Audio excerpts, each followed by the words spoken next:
আগামীর বাংলাদেশ হবে ইসলামের বাংলাদেশ, ঠিক কিনা বলেন? ইসলামের বাংলাদেশ যখন হবে, সুদ বন্ধ হবে, ঘুষ বন্ধ হবে, সন্ত্রাসী বন্ধ হবে। এই যে আল কোরআনের আলো ঘরে ঘরে জ্বালার যেমন প্রয়োজন আছে, সংসদে জ্বালারও প্রয়োজন আছে, ঠিক কিনা বলেন? এই স্টেজে প্রধান বক্তা, দ্বিতীয় বক্তা যারা যেভাবে কথা বলবে, 365 দিন প্রতিদিন বলবে নামাজ পড়ো, নামাজ পড়ো। নামাজ পড়তেও পারে, নাও পারে, ঠিক কিনা বলেন?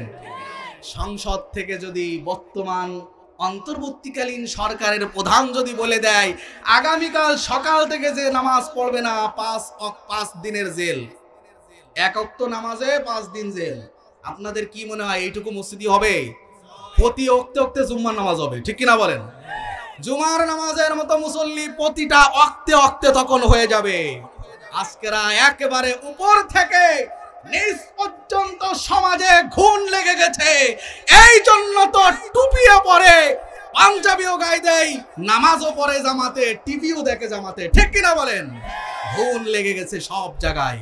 এই জন্য আমরা চাই আগামীর বাংলাদেশ হবে ইসলামের বাংলাদেশ, ঠিক কিনা বলেন?